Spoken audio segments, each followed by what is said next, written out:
Hi there, I'm Andrea Koppel, and it's time for coffee, the podcast where you get to hear firsthand what the jobs and careers that interest you the most are really like. Hey there, Java junkies. Welcome back to another episode of T4C. If you're interested in learning how to become limitless, to upgrade your brain, to learn anything faster, including how to speed read, then this is the episode for you, because my next guest has quite literally created a roadmap to help you do just that. But before I introduce you to the amazing Jim Kwik, I want to make sure you've signed up for the Java Junkies Journal. Lots of alliteration there. That's Time for Coffee's newsletter that features career advice, insights, and the big takeaways that I've gleaned from interviewing hundreds of professionals like Jim in dozens of different industries in service of my mission to empower 1 million college students to turn your expensive college degrees into careers you'll love. Just head over to the Time for Coffee website at time4coffee.org, and the sign-up box is right there. Now, my motivated macchiato-loving listeners, please grab your mug and take a chug of your favorite caffeinated brew, because it's time for another caffeinated career conversation. And my absolutely incredible next guest is Jim Kwik, a globally recognized expert in memory improvement, brain optimization, and accelerated learning. After a childhood brain injury caused him years of suffering, including struggling to learn, Jim created strategies to dramatically enhance his own medical performance, his own mental performance. He's since gone on to help hundreds of thousands of others to unleash their brain's true potential.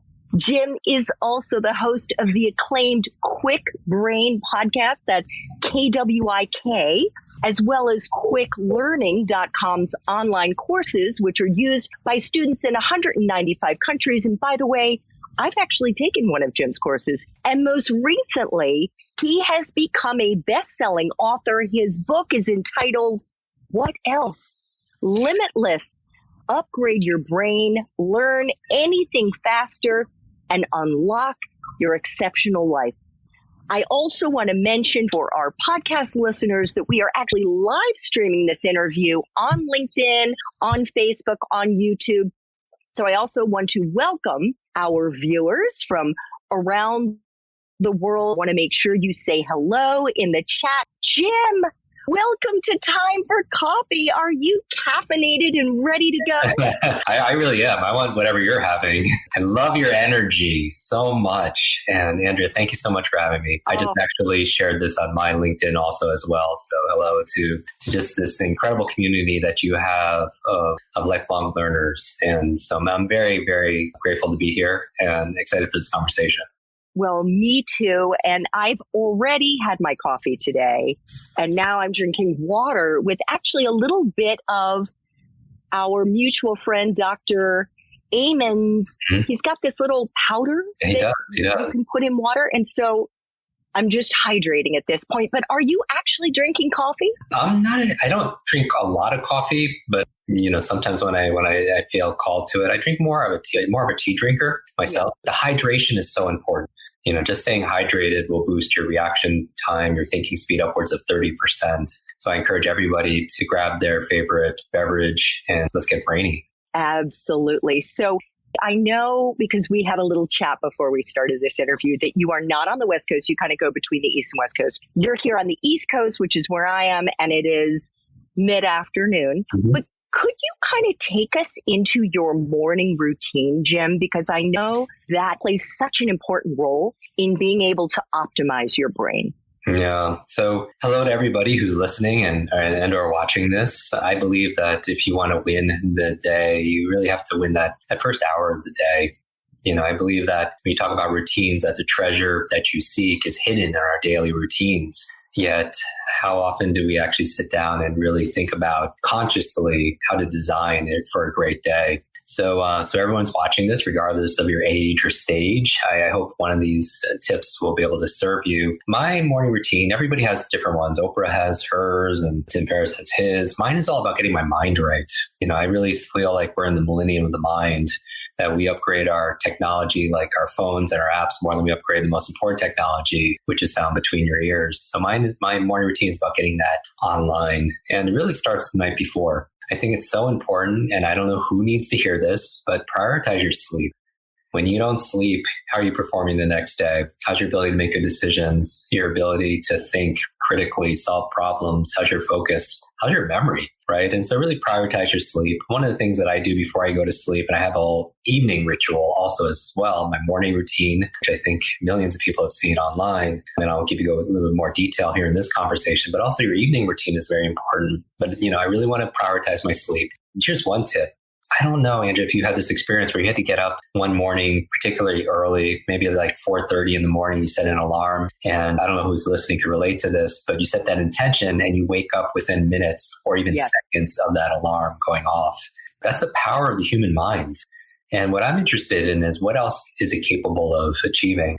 What if before you went to bed, that same intention or potential that you have to wake up at a certain time, that's pretty magnificent. What if you asked yourself a question that while you're sleeping for your dream state to go? Mary Shelley came up with Frankenstein in her dream. Paul McCartney came up with the song Yesterday in his dream. So utilize that for performance, and don't get obsessed about the question or don't ruminate about, but maybe introduce a question, because your brain doesn't shut off at night. It actually goes in these creative places. And so I would say just test that out. The first thing I do when I wake up is I remember my dreams, and we could talk about that. There's 6 things I do every morning to recall my dreams, because a lot of times people do come up with treasure, but they forget it. And so that's interesting. Even if you have a family member, you have a team, you have friends, talking about your dreams, sharing your dreams, there could be some real amazing benefit from doing that. Another thing I do first thing in the morning besides recalling my dreams, and I did a whole podcast on that, I hydrate. Just staying hydrated. You can lose up to 1 pound of water while you sleep through respiration or perspiration. And your brain is 75% water. And as I mentioned, staying hydrated will boost your reaction time, your thinking speed substantially. And when I do that, I also take my probiotics. We talk about in the book the power of your second brain, which is your gut. And so you want to make sure you treat that well. I also make my bed first thing in the morning. And you're thinking, well, why do I need to do that for my brain? But how you do anything is how you do everything.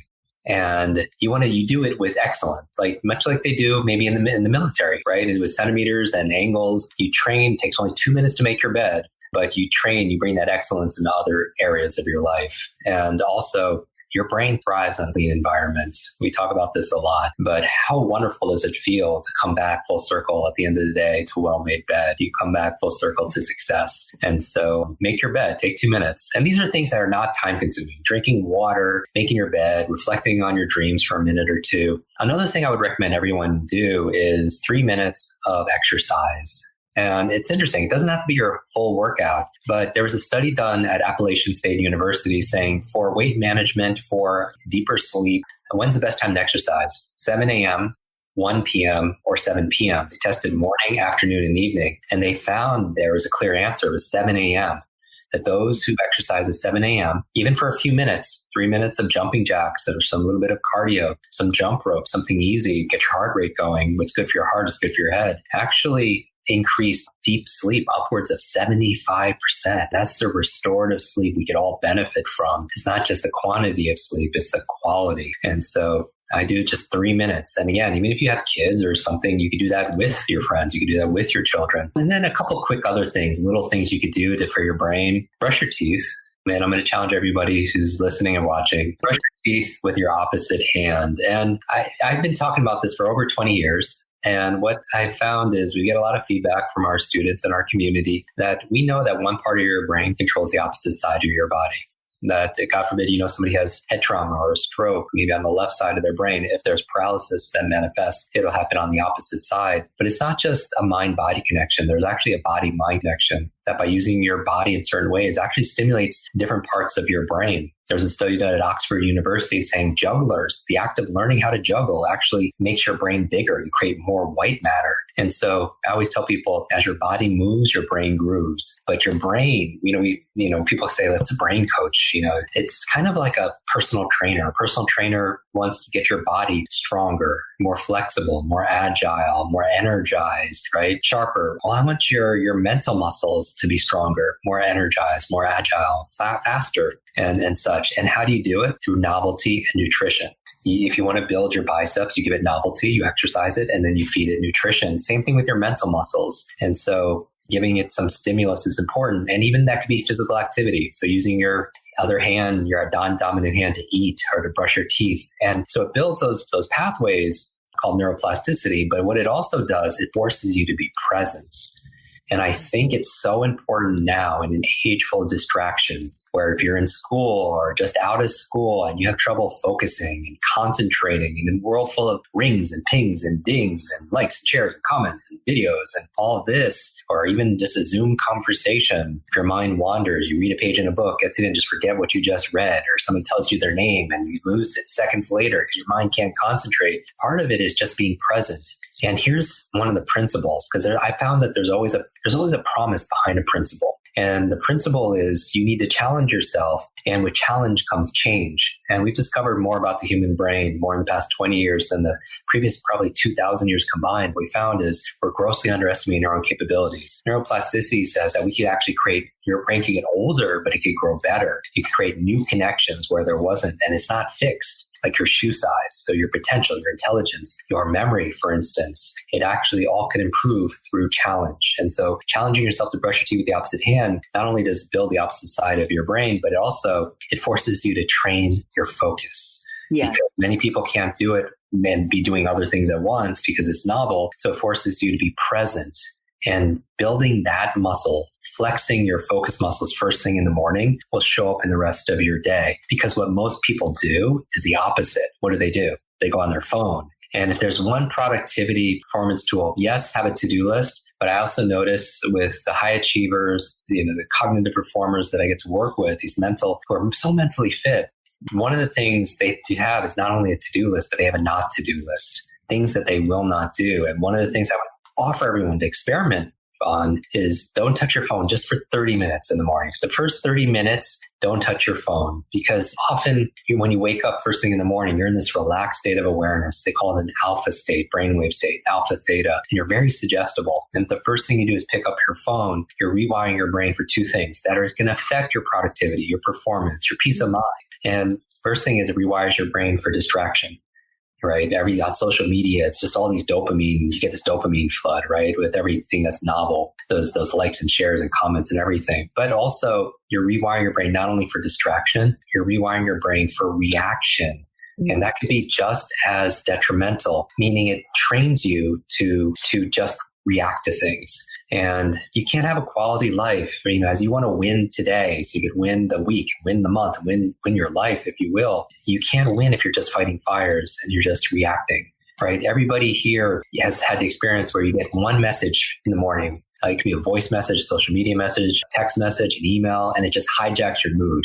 And it puts you down a certain momentum towards something that maybe not most empowering for you or most encouraging. So I would say not touch your phone, see what happens just for a few days, try it out, and instead maybe use that energy to do some of the things that we were talking about. The last thing I would offer is to take a shower. And a lot of people do this, but I would recommend experimenting with cold therapy. That not only is the cold good to help you reduce inflammation, and they've seen inflammation as a marker for the majority of all diseases. It contributes and it can escalate a lot of challenges that we have physically and mentally. But it's like a nervous system reset, almost as good, or some people say better than coffee. It's just like you get that cold shower. And I don't mean take a 5-minute cold shower. I mean, just experiment going from warm to cold, 5 seconds, 10 seconds as you see fit. The other thing it does, besides reset your nervous system and lower inflammation, it also, I think it's important to build your grit, to build your resilience. So as we go through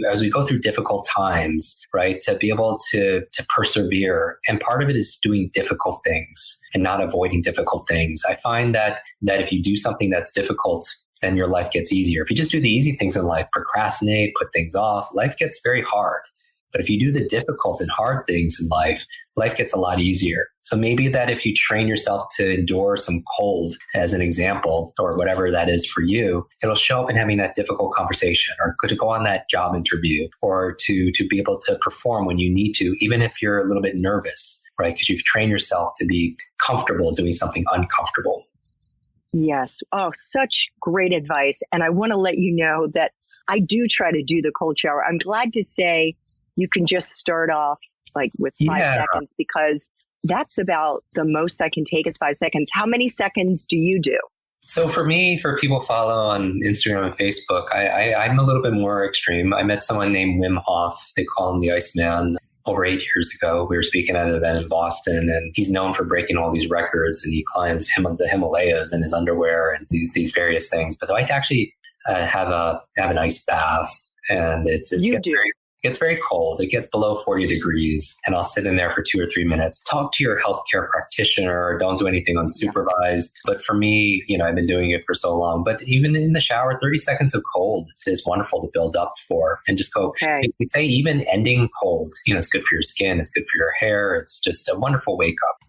Definitely. Definitely. Well, Jim, I was thinking that we could kick things off today by flashing way back to before you liked taking cold showers, even before you found your purpose, to when you were just a little guy in elementary school. And you talk about this, you talk about the fact that you actually had a teacher who referred to you as the boy with the broken brain. What was school like for you, Jim? What was the experience like? I appreciate it. I mean, what I'm about to share with everybody is just proof that, every professional was once a beginner and every expert was once an amateur. And so I'm hoping through sharing this that some people could relate to it. My inspiration really was my desperation. And my parents, my dad immigrated here when he was 13. He lost both his parents in Asia. They didn't have a lot of resources. And so he had to come here because they couldn't afford to feed him. He left his siblings behind. He stayed with an aunt. And my mom worked and, lived in the back of a laundromat that, her parents worked at, didn't speak the language, those kind of situation. We didn't grow up with a whole lot, but we grew up with but I attribute anything that's good out of me came through my parents. Anything that's fallen short, it's really all on me. When people see me on stage, and on a typical year, it can be up to 200,000, 250,000 people live in audiences. I could be on 3 continents in a normal week sometimes. And I do sometimes these demonstrations where maybe I'll memorize 50 people's names in an audience, or 100 words or numbers. Or I always tell people, I don't do this to impress you. I'm really doing this to express to you what's possible, because the truth is everybody watching this, you could do this too, and a lot more. We just weren't taught. So I just want us to presence, whatever your age, your background, your career path, your education level, your financial situation, your gender, your history, your IQ, we are all limitless. What is limitless is not about being perfect. Limitless is about advancing and progressing beyond what we believe is possible. My thing is we weren't often taught how to access those 100-day superpowers, and I'll get to how you do that. But I know it's possible because I grew up with learning difficulties that stemmed from a head injury I had when I was in school. When I was 5 years old in kindergarten, I had a very bad fall, rushed to the emergency room. Parents said I was never the same after that, where I was very energized, very playful, very curious. I became very, very shut down. And where it really showed up was in school. Teachers would get frustrated because I didn't understand like everybody else. They would repeat themselves. And I would learn to pretend, like a little bit of like imposter syndrome at that age, where I would just pretend to understand, but I didn't really understand, and I had poor focus, memory. It took me 3 years longer just to learn how to read, read and write. So it was a challenge. And when I was 9, as you mentioned, I was being teased by the kids in class because I couldn't keep up. And a teacher, I really think she came to my defense, saying that, stop. This boy, he has this broken brain, but all I remember was broken brain, right? When she said that in front of everybody. And that label became my limit. And I want to remind everybody here that if you grew up insecure, that you're not enough, or that you didn't have your path, or you're not smart enough, or you're just not like everybody else, there's no such thing as a good or bad brain. There's a trained brain and an untrained brain. Most people ask themselves the wrong question. They're like, it's not how smart you are. It's not how smart you are. It's how are you smart? Not how smart you are. It's how are you smart? And it's been my experience. I'm going on close to 30 years of teaching this every single day. And the feedback I realize is that intelligence is not fixed, and it comes in many different forms. And often it's not necessarily cultivated as much. And that's why I love, what you're doing, because you're offering people expertise, experience, new way of perspective, frameworks for people to fill in some of those gaps maybe they didn't get in their own education. Anyway, the long story short here is I struggled all through school. Elementary school, middle school, junior high, even high school. I would be working hard, but I would be working 3 times harder as everybody else, but I would always barely get by. Like I would do a book report, but if a teacher asked me to present it in front of the class, I would actually lie and say I didn't because I had a fear of public speaking. My superpower, I talk about superheroes a lot, it was becoming invisible. I didn't want to be seen because when you feel like you're broken, you don't feel like you have a lot to offer people. So how did that manifest? I would sit all the way in the back. I would sit behind the tall kid in class. I would just shrink down all the time. Every time I didn't do well on school or pick for sports, I would say, because I have the broken brain. That became my internal conversation. And I always tell people, if you fight for your limitations, you get to keep them. When people come up to me and say, I have horrible focus, I'm not smart enough, I have horrible memories, I would stop. When you fight for limitations, you get to keep them, right? And so my mission, when I turned 18, I was fortunate enough to get into a local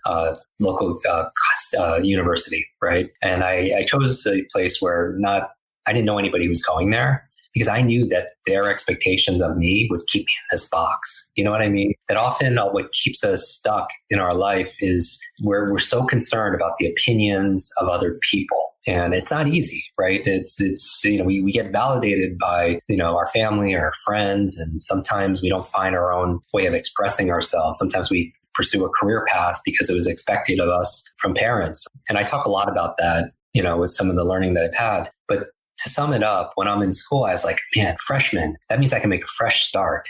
And I can really show the world, show myself that I could achieve something and I could do this. And I took all these classes expecting to do better, but I actually ended to do a lot worse. And I couldn't afford to be in school as it was, financially or otherwise. And I was ready to quit. I don't know if anyone's ever had this experience just when they're on the path that they feel like they have to do, right? And a friend of mine was saying that they was going to go see their family for the weekend and said, hey, before you tell your parents you're going to quit school, because there's a lot of responsibility. I have 2 younger siblings and I want to be a good, role model for them. And, I grew up in an Asian household, which wasn't like a tiger kind of, but it was still, I wanted to do well and make them proud. And I was like, okay. And I go visit the family, and the family, pretty well off. The father walks me around his property, which is on this beautiful water, and asked me a very innocent question, which is the worst question anybody could ask me at the time. He says, Jim, how's school? And even talking about it makes me get choked up. I broke down in front of this complete stranger because I have all this pressure on me and just tell my whole story. Broken brain, injury, quit school. I don't know how to tell my parents. It would just be a big disappointment. And after I vent, he's like, Jim, why are you in school? What do you want to be? What do you want to do? What do you want to have? What do you want to share, express? And I honestly, Andrea, I didn't have an answer.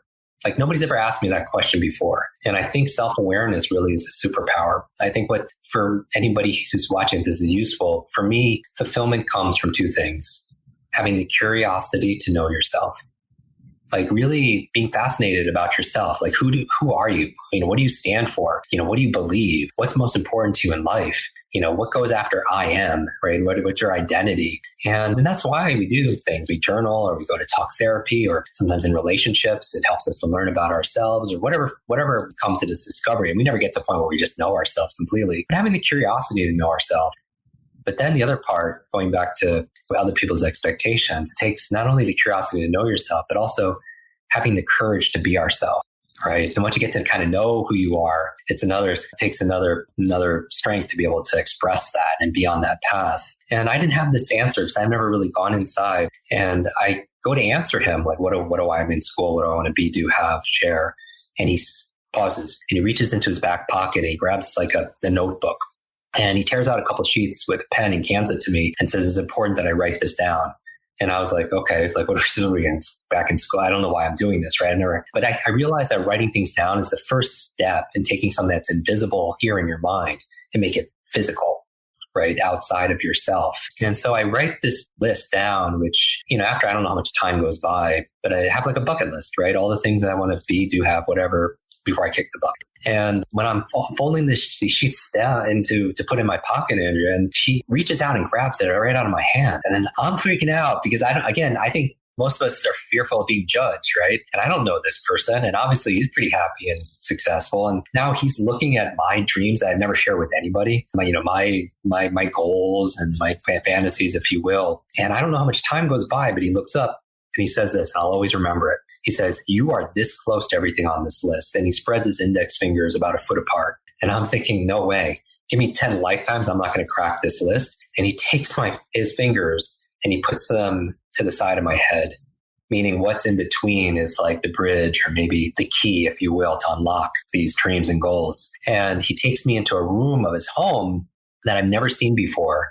It is wall to wall, ceiling to floor, covered in books. And like it's a library in somebody's house, and I've never seen that. Keep in mind, I've never finished a book cover to cover, right? I'm very not a great reader. And so it's like being in a room full of snakes. What makes it worse, though, he starts grabbing snakes and handing them to me. And I'm looking at these books and these titles, and there are these biographies of some incredible women and men in history, some very early personal growth books like Norman Vincent Peale, The Power of Positive Thinking, Napoleon Hill, Og Mandino, like these authors. And he says, "Jim, I want you to read one book a week."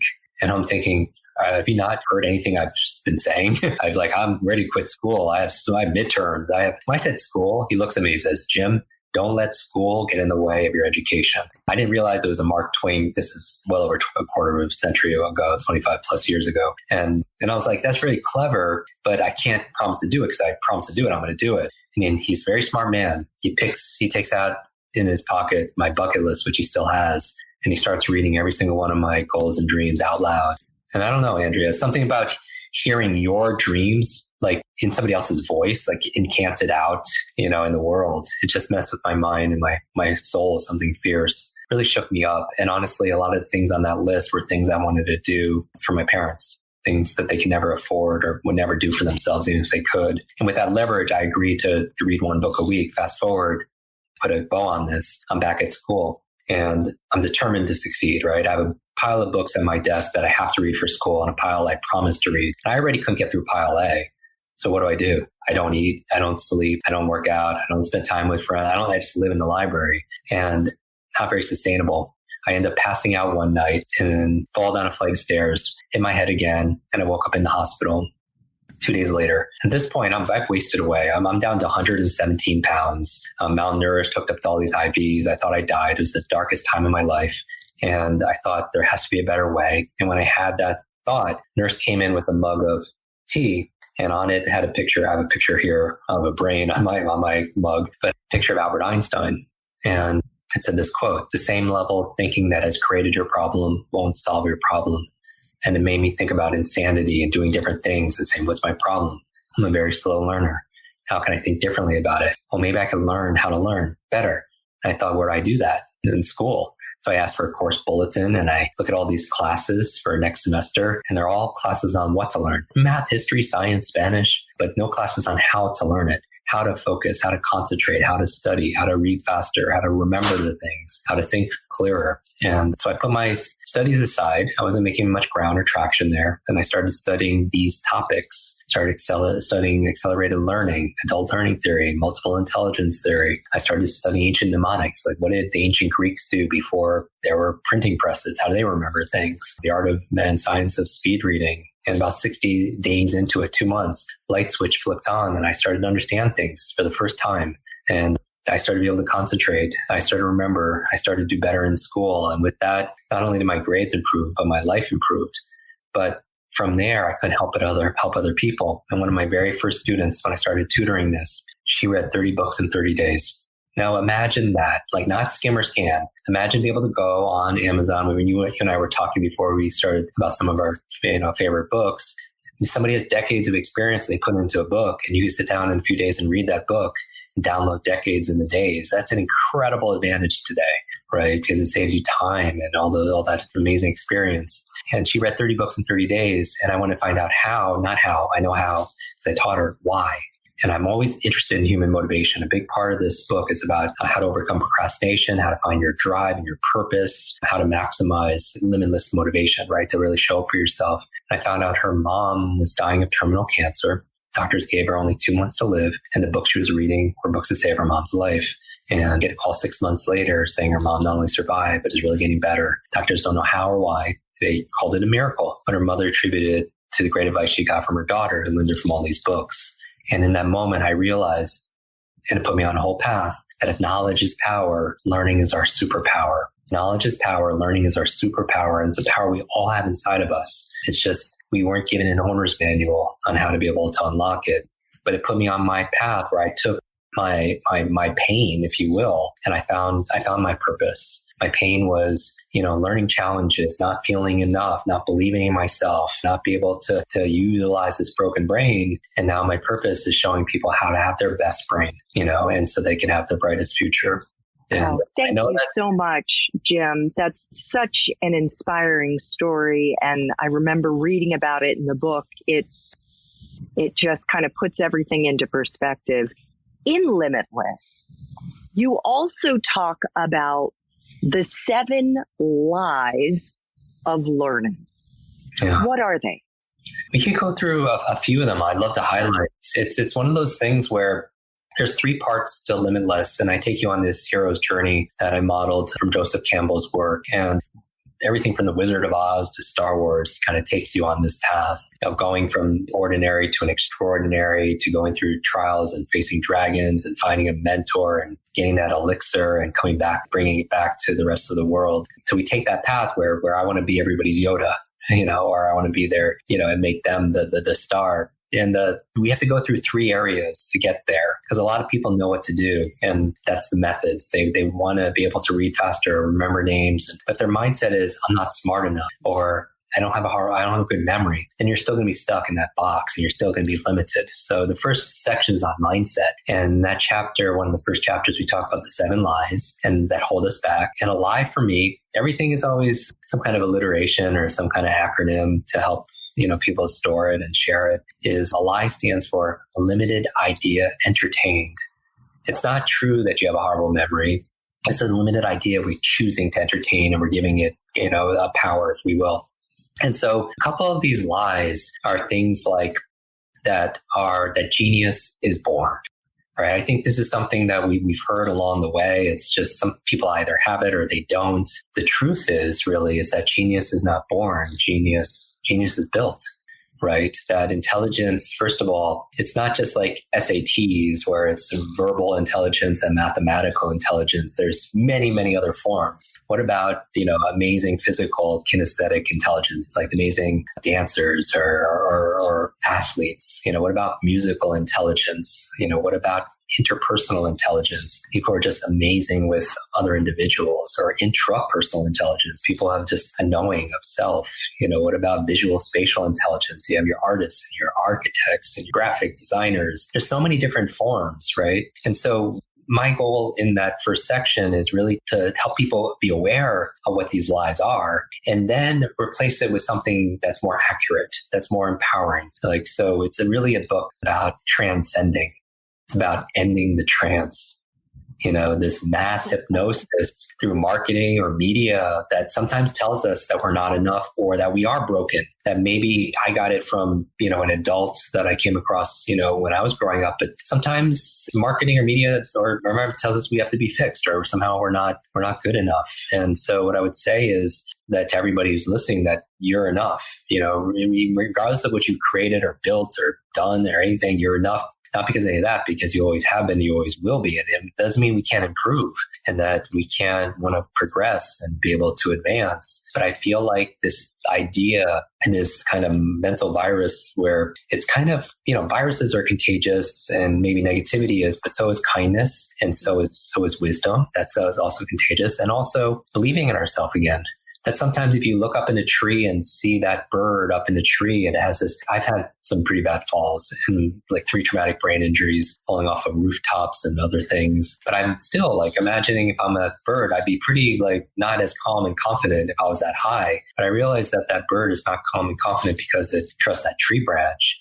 It's calm and it's confident because it trusts its own wings and its own abilities. And so I want to remind everybody that if you feel a little hesitant or nervous, maybe that's a signal or a signpost to prepare, to do extra work so you can, have that competence loop that we learn in psychology. You can be able to access it. But one of those lies are that genius is born, and I believe genius is built. And that's been my experience, that I could take anybody and show them how to do better on an IQ test because we're just not taught how to do it. Another lie that's often like accepted is that intelligence is fixed. Like we mentioned before, we talked about the growth mindset and Dr. Carol Dweck's seminal work on growth mindset and how it could help you to adopt, where you look at yourself as not something that's fixed like your shoe size, but something that can be improved through discipline, through practice, that things are not set, that you are a thermostat, that you get set higher standards for yourself, and then the environment will raise because of it. Another lie I would say is knowledge is power. And I even find myself saying knowledge is power. But the truth is, all of the podcasts or books or mentors, none of it works unless we work too, right? And none of it works. The knowledge by itself is not power. It has the potential to be a lot of power. Knowledge times action and application becomes incredibly powerful. So you can learn something on a podcast that you're listening to, but I feel like it doesn't become power unless we think about how are we going to use this? How are we going to apply this? And scheduling it also as well. And putting in your calendar. One of the most powerful productivity performance tools there is your phone. And if you don't schedule it, sometimes you won't do the things, even the morning routine. You won't do it because you just forget to do it, right? And I believe first you create your habits, then your habits create you. And one of the good things to do is to prioritize. And what do you prioritize?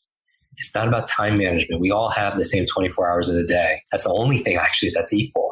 Right? Not everybody has the same level of education or the same contact or network or the same level of income or wealth, but everybody has 86,400 seconds in a day. And so it's not so much about time management, it's about priority management. And I always tell people the secret is this: the most important thing is to keep the most important thing the most important thing. I'll say that one more time for those who need to hear it. The most important thing is to keep the most important thing, and you make it plural, things, most important things, the most important things. And it's interesting with priority, it's only become like priorities, plural, just the past few decades. Before that, it was only priority, the one thing, right? But now if everything's important, sometimes nothing becomes important. But I think it's important for your studies, when you're finding your purpose, is to go back to what's most important to me in my life. Even what's going on right now, if people are physically distancing themselves or they're working, learning from home, now's a great time. Solitude is an incredible opportunity for self-reflection. Be able to go inside and say, sometimes when you're going all day at school or all day, trying to figure out where you're going to go, we don't take time to pause and say, am I going in the right direction? You're going 100 miles an hour, but ask yourself this question: what's most important to me in life? What's most important to me in my education? What's most important to me in my career, right? And then you have your North Star, and then say, are my actions each day, are they aligned with that? So many people feel burnt out and they say, I'm exhausted.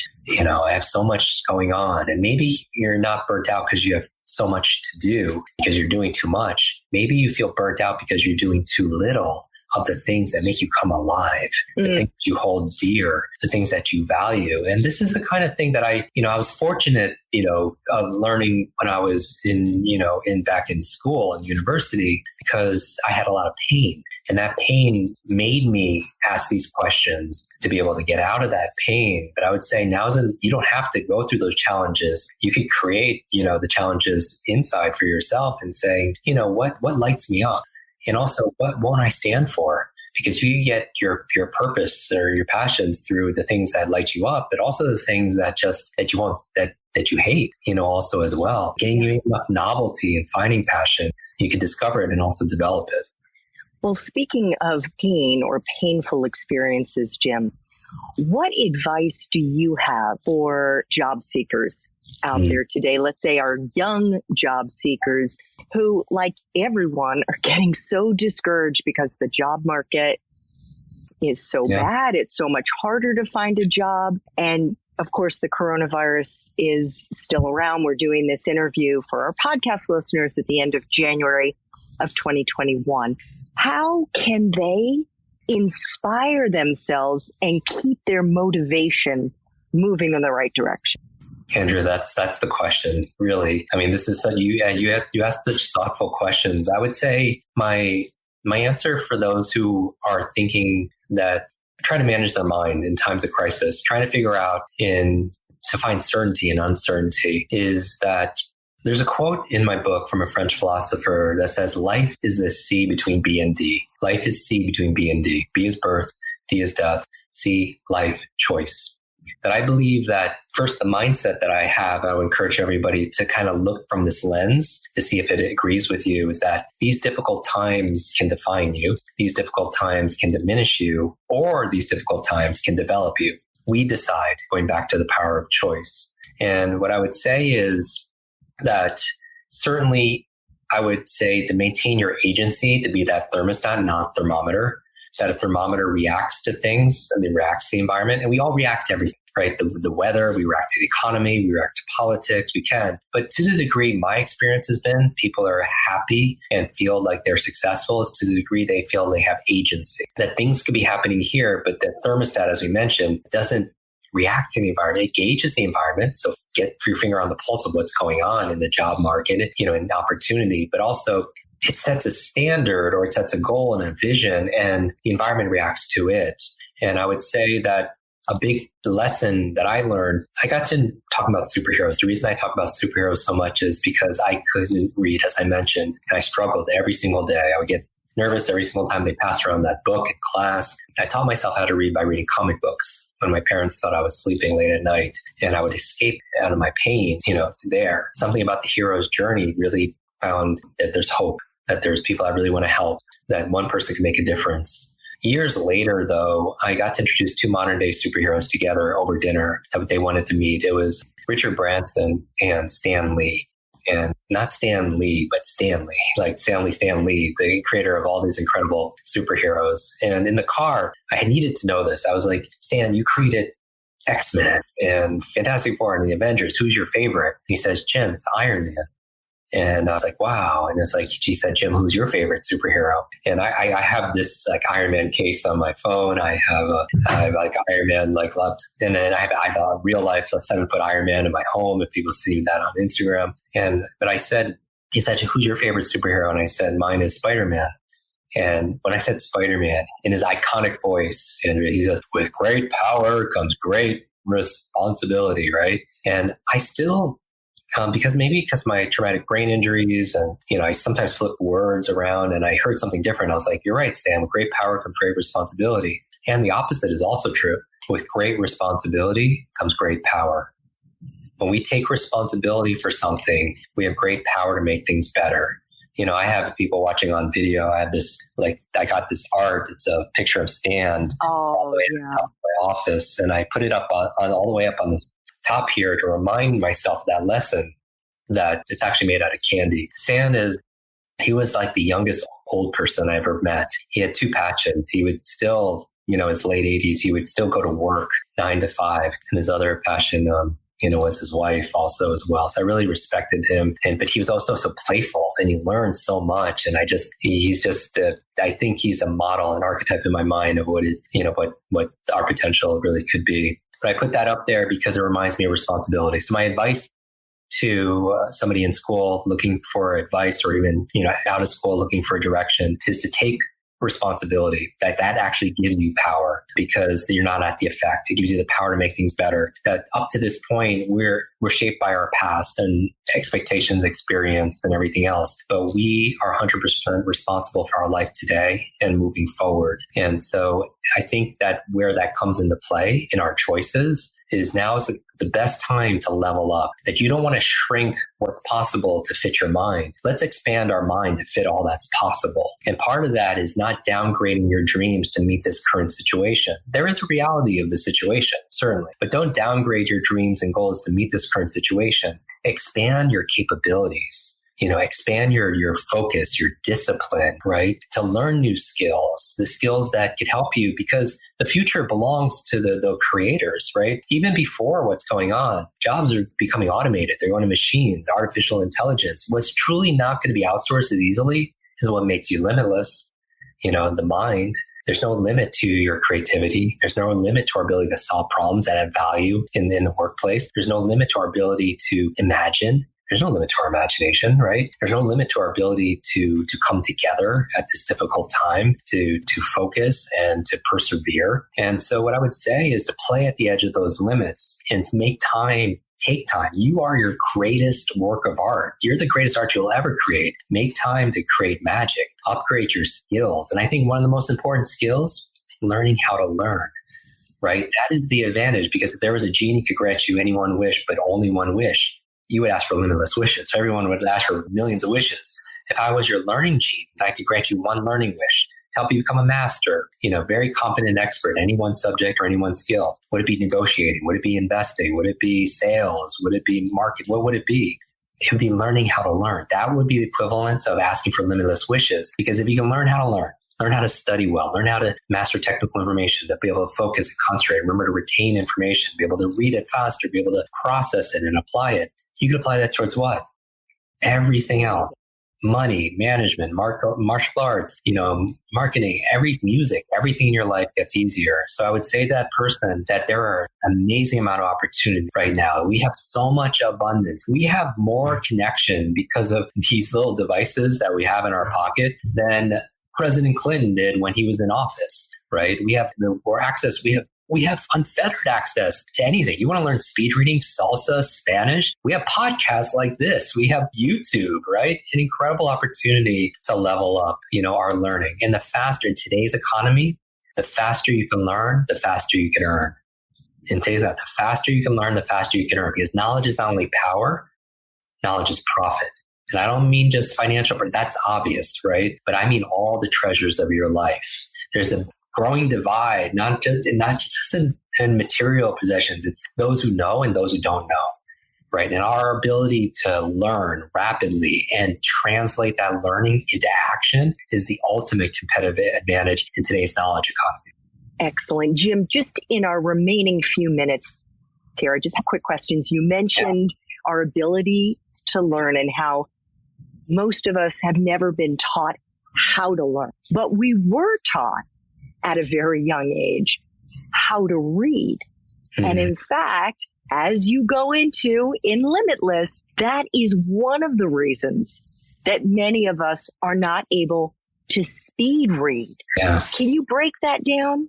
Yeah, let's go there. My goal in writing this book, my teachers would have been surprised if I wrote a book, read a book, even much less wrote a book. And what I would say is my goal was to make this book not necessarily the most bought. We were very fortunate that we ended this year and started this year as the number one nonfiction book on Amazon. It actually exceeded President Obama's book also as well for the entire week, the number one book. And I think it's more of a testament to where people's mind is in 2021, that they really want to aspire again. They want to dream again. They want to think about limitless possibilities and potential. And so part of it is becoming this butterfly, and while the beauty is in the butterfly, the growth happens in the cocoon. And I wanted to make this book not necessarily the most bought, but the most read. So we do a whole chapter in the book on the art and science of speed reading. I think it's an incredible advantage to have this ability that most of us, like when you get into your job, we just spend 4 or 5 hours a day just processing information. Think about drowning in emails and media and propose whatever you have to study for your school, your work. And if you just cut that in half, 4 hours could become 2 hours. You save 2 hours a day over the course of a year, or even 1 hour a day over the course of years, 365 hours. How many 40-hour work weeks is that? That's 9. 2 months of productivity you get back by saving 1 hour a day and something ubiquitous like reading. So in the book, we really talk about not just the art of speed reading, but also smart reading, how to not only read faster, but understand what you read, retain what you read, apply what you read. And so when people go to limitlessbook.com, we actually gift them a 10-day basic speed reading memory course so that, and we donated all the proceeds of this book to charity, to education initiatives, to women's Alzheimer's funds, and memory of my grandmother. I lost my grandmother to Alzheimer's when I was 6.5. So when I was going through my learning challenges, she was taking care of me because my parents were always working, but then I started taking care of her at 6 or 7. So it was really something that's very passionate for me, my purpose. But going back to speed reading is it's not something you're born to be able to do. You learned it, but the last time you took a class called reading, how old were you? 6, maybe 7 years old. So the difficulty and demand has increased tremendously. But is it fair to say we still read it at the same time we were taught, last taught? And what I would say is there should have been a class shortly after that on how to read with better focus, retention, and understanding. And so one of the things everybody could do here is, and in my Instagram profile, there's a link I just put for a 1-hour masterclass, if that's okay. It's free. It's jimkwik.com/reading for those of you who want to go directly there. You bring a book online and I take you through exercises. But one of the things you could do right now is use a visual pacer while you read. I found that after teaching this for almost 3 decades is that slow readers will read and they'll backskip and reread words unconsciously. And it takes more energy, it takes more time to do that, and it doesn't help comprehension at all. And so, but having a visual pacer pull you through as you underline with a pen, a highlighter, your finger, a mouse on a computer, we've shown that it's actually boosts your reading speed and focus 25 to 50%, which is a tremendous gain. I mean, you think about how many people would love to get 25 or 50% return on their investments, right? But reading takes time. Time is money, right? And so just boosting your reading speed 50% can save you 20 minutes on every hour of the day. And that really adds up. So just underlining the words, not touching the screen or touching the paper as you're reading will boost it. And you don't trust everything I'm saying. What I would recommend is grab a book and then put a little mark in the margin, time yourself to read for 60 seconds. And then just without your finger, just how you normally read. And then put another mark in the margin at the end of 60 seconds, count the number of lines you just read, and then pick up where you left off using your finger, just underlining the words, not skipping or anything. And then time it for 60 seconds, count the number of lines. And that for most people, that second number will be a lift of 25, 50% with just 30 seconds or 2 minutes of practice. And so those are the little kind of brain bites that we teach in our podcast. In this book, we have a whole bunch of quick starts in there on like a 60-second exercise you could do to show measurable results. And my thing has always been that there are little things that I've identified that are like the lead dominoes, that if you hit that one domino, for anyone who plays dominoes as a game, you can hit a lot of other dominoes. And learning how to learn is called meta-learning. Meta-learning is learning how to learn. Metacognition is thinking about your thinking. It's a meta skill. And when you can do that, it makes everything easier. When you learn how to speed read, all the other things you have to read after that gets easier. It's like in one of my favorite books, and I mentioned a lot of books, 7 Habits of Highly Effective People, Dr. Stephen Covey, his last 7th habit is sharpen the saw. That if you have a lot of wood you need to cut, but if you have a dull blade, when's the best time to sharpen it? In the beginning, middle, or end. If you wait to the end, you're going to struggle a lot. You're going to waste a lot of time. You're going to suffer a whole lot. You're going to stress a whole lot, as opposed to taking time to sharpen your skills, and then everything gets easier after that. That's what this book entails. That's the nature of our work. We want to upgrade those skills, upgrade your brain, so that if you had higher technology here, like if you have slow technology, your technology could be your phone or your computer, it's just slow. And it takes so much time and it gets jammed up and you have to reboot it, right? But if you upgrade your technology, your systems, everything is free flowing and you can handle a lot more. You remember a lot more and you can work faster and there's an ease to it. Reading or recalling 2 or 3 times faster, it's not extra work. It's not frantic fast. It's like an ease. If somebody is more physically fit, if they're going to go up a hill, somebody who's not could struggle and sweat and huff and puff. But somebody who's physically fit, they could do it with ease and they can enjoy the journey. My goal for everybody here is I believe you have genius inside of you, that your life is like an egg, that if an egg is broken by an outside force, life ends. But if it's broken by an inside force, life begins. And great things tend to begin in the inside, like that egg. And I believe everybody has genius and greatness and superpowers inside. And if you can't tap into it, it's just because we weren't shown how. What if you were born with these incredible superpowers, not to leap tall buildings in a single bound or shoot lasers out of your eyes? What if you have this ability to leap tall, textbooks, go through that? Or what if you have the ability to have this incredible sharp laser focus? What if you could have this bulletproof memory, right? What if those are your modern day superpowers that will help you show up in your career, in your college, in your education with confidence? Absolutely amazing. 2 final questions, Jim, and these are questions I try to ask all time for coffee guests. You've already talked about that time in your youth when you really struggled. You had that personal struggle. But I'm curious on the professional front, if you've ever faced any big challenges. And most important here is how you persevered and if there was a lesson that you learned in the process, because I think it's so easy for our young listeners, our young viewers to look at someone like you and say, oh, yes, Jim really had a tough time until he was in college. And then fortunately, he was able to teach himself out of his dilemma. And ever since then, it's been smooth sailing. I feel everything you're saying, because I think everyone has had that experience, and I've had so many of these. So I'm just thinking about which one to choose, because I believe that these mistakes are stepping stones, and that maybe failure is not the opposite of success. Maybe it's part of success. Maybe if that failure is not an option, then neither is success. I think Seth Godin said something like that. And so what I would say is I've had a number of challenges along the way in my career over a few decades. One of the most recent ones I'll share is just this past year. I know a lot of us are in a new environment. They call it like a new normal. But this book was my very first book. And people ask, I don't usually talk about this, but why I waited so long to write this book.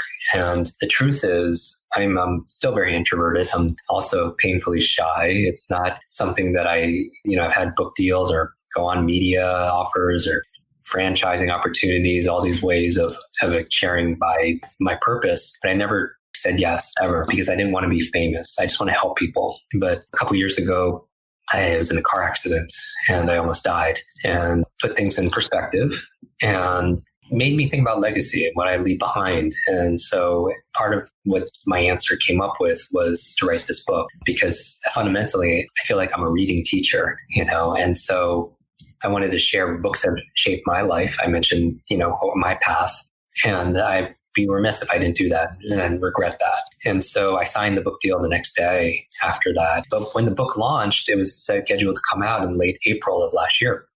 And really the beginning where everything was locked down, and I had this opportunity to move it, the launch date, to some future date. And I said, no, this book is more than a book on speed reading, remember names, and learning languages. This is a book about managing your mind in times of crisis. This is about how to optimize your productivity, your focus when you're learning or working from home. This is a thing about learning a new skill or a new subject if, huge industries have just disappeared or been disrupted.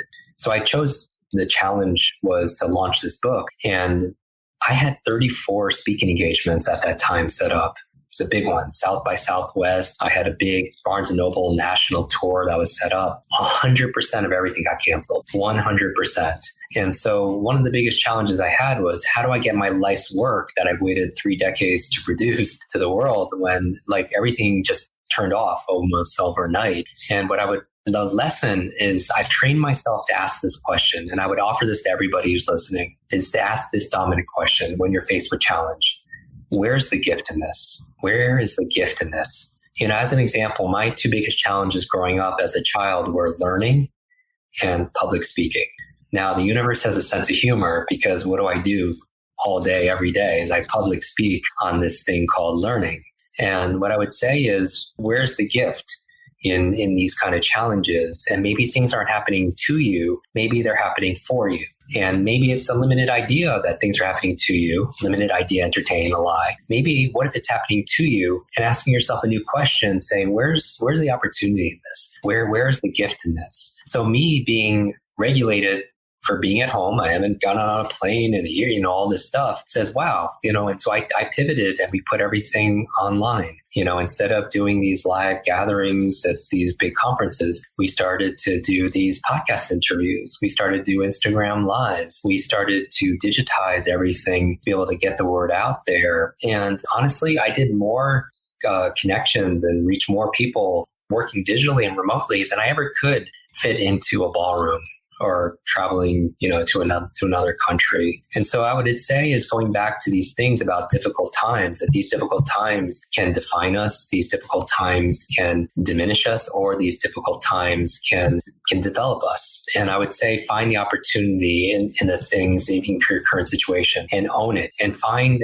the benefit of these. Because no matter your age or stage, because I know people are watching this everywhere in different places in their life, many people are paralyzed by the thought of making a mistake. But just remember, and you can even write this down, that mistakes are proof that we're trying, right? And when you learn from them, they have the power to turn you into something better than you were before. And also just a reminder to everybody here that you are not your mistakes. When you make a mistake, keep in mind that it doesn't mean anything about you as an individual or a person. Many people make the mistake and jump to the conclusions about their self-worth. And just remember that no one is perfect, and that's okay. That you make mistakes, but mistakes don't make you. And they are here to guide you. They're here to not define you. And when you place them underneath your feet and use them as stepping stones to rise up to another level, because everybody makes mistakes. And it's not how we're going to make mistakes, but how we're going to deal with them that more defines us. And you don't even have to be proud of your mistakes, but you can be proud that you grew from them and they made you into a better person, the person that you are today, right? And so what I would say is challenging times, they reveal character. They reveal our commitment. And right now it's hard. So self-kindness is so important. Have compassion for yourself. If you're not making the progress that you hope, don't compare yourself to everybody else. That's not the goal, right? The goal, envy is as they say, is the thief of joy. Compare yourself to the best version of yourself. Compare yourself to the person who you were yesterday. And I feel like if you had that in mind, that we adopt more of that mindset, it'll give us some kind of peace and less judgment about ourselves, where we could go and be compassionate to ourselves. We're facing something the world's never faced before. But if we keep showing up, if we always work hard, if we're always committed to learn, along the way, if we're kind to other people, the results will show up for ourselves. Oh, that was so beautiful, Jim. And thank you so much for sharing all of that. And I'm so sorry to hear about that terrible accident that you were in. But I mean, look at what it produced. And I think everybody who's watching this, we've all had a set of challenges and adversity. But I bet you some people who are here listening to this, they've gone through some challenges that maybe they wouldn't wish upon anybody, but they wouldn't change it for themselves. That through that challenge, they found something. Maybe they found clarity about what's important to them. Maybe they found what they're capable of. Part of this process that we're going through is not just learning new skills and committing, is really self-care. And part of self-care is self-love, is falling in love with that person in the mirror who's been through so much, but is still standing. Right. And so I would remind you that, that self-esteem and self-confidence, all that's built around self, because you're not going to get that from somebody else.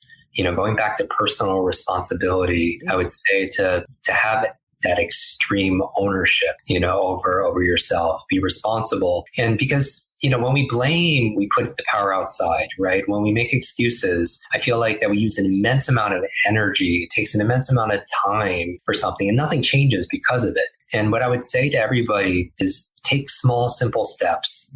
I call them S3s. What is the tiniest action you can take? Don't thinking is good, but overthinking and wanting it to be perfect, you're just going to cease progress before it even starts. How can you break this down into something really small? What is the tiniest action you could take right now that will give you progress towards your goal, or maybe you can't even fail? If it's something simple like, hey, Jim says, as your body moves, your brain grows. When you move, you create brain-derived neurotropic factors, which are like fertilizer for your brain cells. But I'm not exercising because of, the gyms are closed and everything else. So maybe it's not like working out for 45 minutes. Maybe that's too big. Maybe a small, simple step is to put on your running shoes today People see pictures of me and Oprah or Elon Musk or any of these individuals. We bonded over books. I always say leaders are readers. But if you're not reading every single day for half an hour or 45, maybe that's too big. Maybe a small, simple step, opening up the book, reading one line in a book. How can you break this down so it's super, super simple and not overcomplicate things? Part of success is getting rid of the excess stuff and making it more elegant.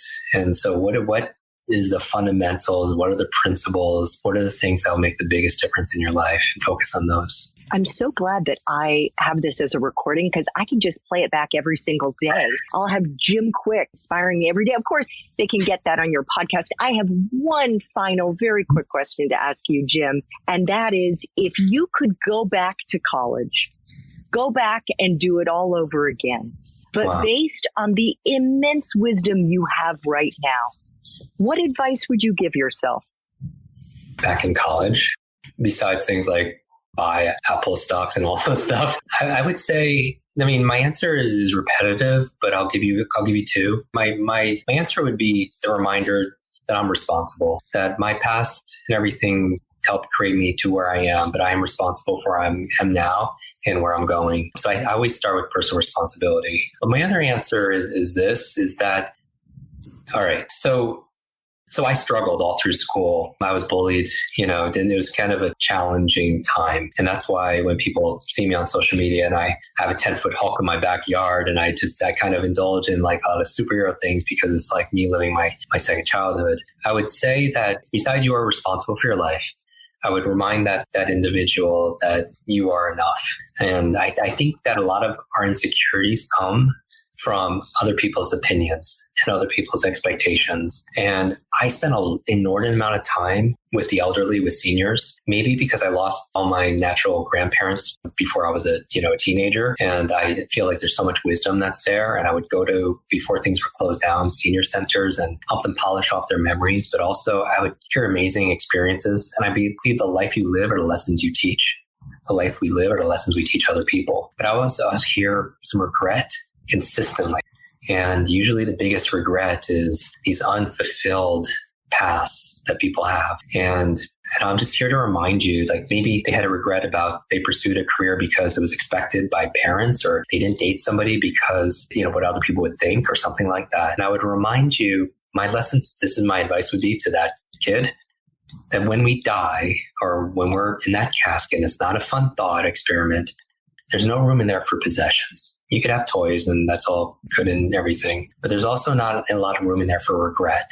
That when we're taking our final breaths at the end of our life, none of other people's opinions are going to matter. None of our fears are going to matter. What's going to matter at that time is how we laughed, how we learned, how we loved, how we lived. And I would say the most important thing, and keep the most important things, that don't take criticism from someone you wouldn't take advice from, right? Choose your peers. Choose the people you're going to spend time with. And sometimes our family and our friends, they can be well-meaning. They can be sincere, but they can be sincerely wrong, right? And sometimes your passion or more of your purpose, but you have to quiet the external noise because it's been buried underneath other people's expectations. And I'm saying my sit would be like, there's no one path to get you there, is to give yourself, it's like, when people say they want to find true love, I don't think you find true love. I think with your passion, it's the same way. Your passion is what lights you up. Your purpose is how you use that passion to light other people up. My passion is learning. And it wasn't always learning, but I discovered and I developed that passion of learning. And what's my purpose? My purpose is teaching other people how to learn. My passion, what lights me up, is learning. My purpose, what lights other people up, is teaching other people how to learn. And how do you find it? Give yourself enough experience in your life. Give yourself enough novelty, stimulus to be able to see where your heart takes you.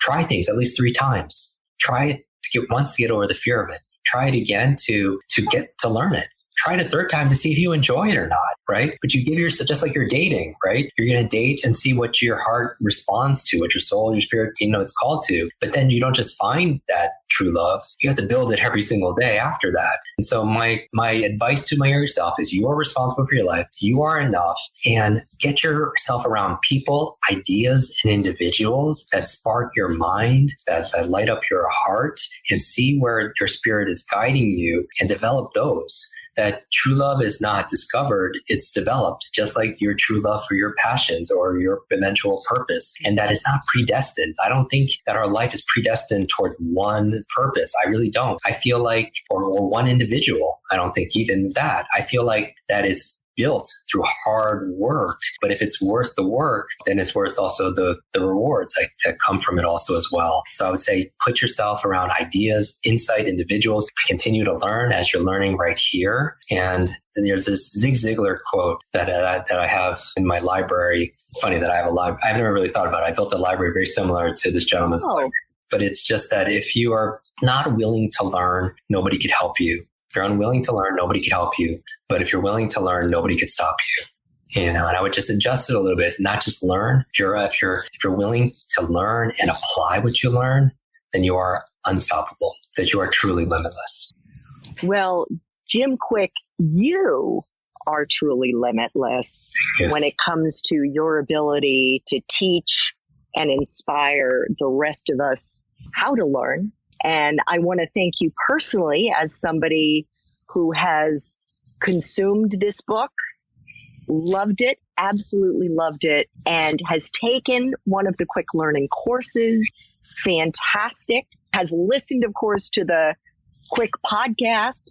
And I just cannot thank you enough for not just making time for coffee today with me and the Time for Coffee community, but being so unbelievably generous with your time and with, actually, that is the most precious gift, your time and your knowledge. Thank you. And I really appreciate all that you do. I'm so glad that we're able to co-create together on this and collaborate. I hope we get to do it again. And my final message to everybody who's listening to this is don't just be inspired by this conversation. What's one action you could take to be able to make progress? And maybe my suggestion would be to screenshot, in whatever form you're doing this, take a picture of it or screenshot this, or if you're listening to it on podcast, screenshot it and tag Andrea, tag myself as you post on social media, and share one thing, just one thing that you learned here, because they call it the explanation effect, that when you learn with the intention of teaching somebody else, that you actually learn it better.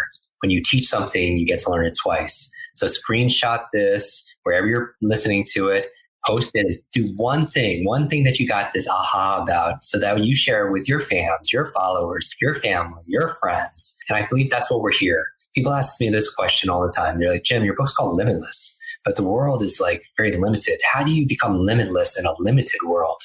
And my answer is just very clear. We do it together.